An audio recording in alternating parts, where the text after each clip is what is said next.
بسم اللہ الرحمن الرحیم باب ما جاء تتقدم الشہر بیوم ولا بیومین الا ان یوافق ذلك صوما کان یصومه احدکم صوم الرؤیا والافطر للرؤیا۔ اس باب کا منشا یہ ہے کہ حضور پاک علیہ الصلاۃ والسلام نے ہر اس کام سے منع فرمایا ہے کہ جو کام بعد میں کسی دین کی زیادتی کا یا نقصان کا ذریعہ اور سبب بنے۔ اس لیے شیطان ایسے کام کرواتا ہے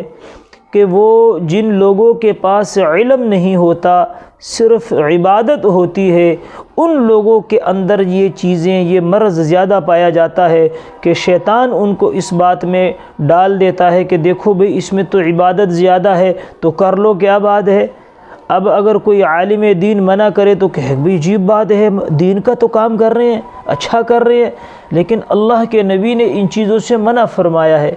کہ وہ منع یہ ہے کہ رمضان سے 1 یا 2 دن پہلے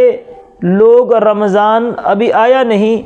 اور اس کے اندر کیونکہ یہ 2 باب ہیں، ایک باب آئے گا یوم شک کا، وہ باب آگے ہے، لیکن یہ مسئلہ جو ہے وہ اس طرح ہے کہ آدمی نہ 1-2 دن سے پہلے روزے شروع کر دے رکھنا، اور احتیاط کی بنیاد پہ کہ بھئی ہمارے یہاں تو روزے اکثر 29 ہوتے ہیں تو لہٰذا میں 1-2 روزے پہلے رکھ لوں گا، میرے 30 پورے ہو جائیں گے، اور یہ کام احتیاط کی بنیاد پہ کیا جاتا ہے جو بعد میں نقصان کا ذریعہ اور سبب بنتا ہے۔ وہ اس طرح کہ دنیا میں جتنی بھی قومیں آباد ہیں ان میں ایک جو قوم ہے کہ جو اہل کتاب ہیں لیکن اس کے باوجود روزہ نہیں رکھتے ہیں۔ دیکھو ہندو روزہ رکھتے ہیں، عیسائی مسلک مذہب میں روزہ ہے، ہندو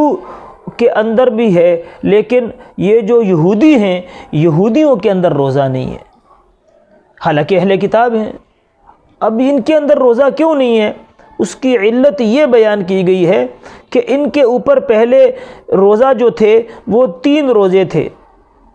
ایام 20 کے لکھا ہے غنیہ کے اندر کہ 3 روزے ایام 20 کے، چاند کی 13، 14، 15 تاریخ جو ہوتی ہے ان کو ایام 20 اس لیے کہتے ہیں کہ اس میں رات بالکل روشن ہوتی ہے، چاند پورا ہو جاتا ہے، روشنی زیادہ ہوتی ہے۔ ان لوگوں نے، یہودیوں نے احتیاط کر کے روزے بڑھاتے رہے یہاں تک کہ 6 مہینوں پہ چلے گئے۔ 6 مہینے جب روزے انہوں نے اپنے اوپر کر لیے احتیاط کی بنیاد میں، کیونکہ وہ احتیاط پھر رکتی نہیں ہے، کیونکہ جو جہالت کی بنیاد پہ کام شروع ہوگا وہ جہالت کی بنیاد والا کام کبھی رکے گا نہیں، وہ آگے کو آگے جائے گا، کیونکہ اس میں شیطان کا تعاون ہوتا ہے۔ تو جب 6 مہینے پر گئے اور روزہ رکھنا ان کے لیے مشقت اور مصیبت بن گیا تو لہٰذا انہوں نے روزوں کو ایسے چھوڑا۔ اب دنیا میں واحد قوم یہودیوں کی ہے کہ اہل کتاب بھی ہیں، اپنے آپ کو اہل کتاب بھی کہتے ہیں، لیکن یہودی مسلک اور مذہب روزہ نہیں ہے۔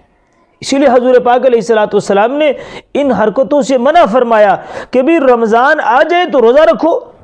اب نے فرمایا جب چاند دیکھ لو، شعبان کے دن پورے ہو جائیں، اب رمضان کا چاند اگر نظر آ گیا، اوپر 29 تاریخ ہے شعبان کی، اوپر چاند دیکھ لیا تو کل روزہ رکھ لو، لیکن چاند نظر نہیں آیا یا مطلع صاف نہیں تھا تو شعبان کے 30 دن پورے کرو، اگلا دن روزہ رکھو۔